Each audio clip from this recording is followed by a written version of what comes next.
हे या चाळणीतनं चाळून घेतले चांगले आणि याच्यात घेऊन 2-3 वेळा धुवून घ्यायचे आणि परत याच्यामध्ये निथळायला ठेवायचे. आता हे बघा असे छान कोरडे होऊ द्यायचे त्याला जरा.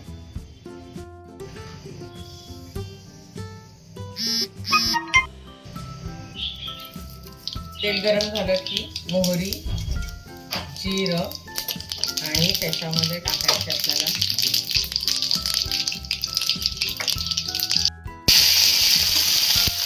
मिरच्या आणि कढीपत्ता. त्याच्यामध्ये कांदा घालायचा आणि तोही छान परतून घ्यायचा. घालूया मीठ 1 चमचा. ते छान परतलं जाईल.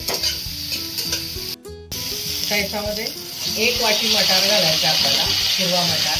मटारचा सीजन आहे.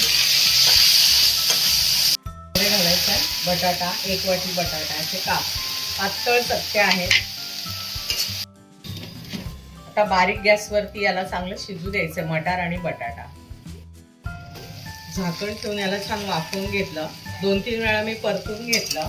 मटार शिजले की नाही बघायचं, बटाटा शिजलाय की नाही बघायचं.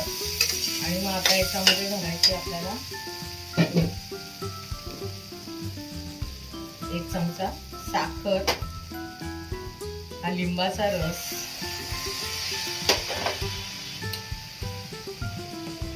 हळद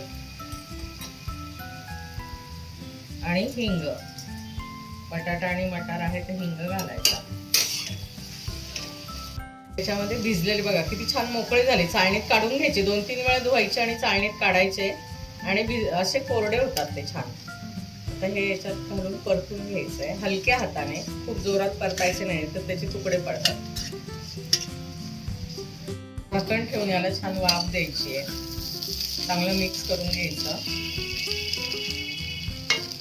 आणि याच्यावरती घालायची आपल्याला कोथिंबीर आणि पोहे सर्व करायचे. मटार बटाटा पोहे तयार आहेत. हे राहिले थंड झाले तरी ते कडक होत नाहीत, नरमच राहतात. खूप छान सॉफ्ट राहतात. नक्की ट्राय करा आणि खूप चवदार लागतात अगदी मटार आणि बटाट्यामुळे.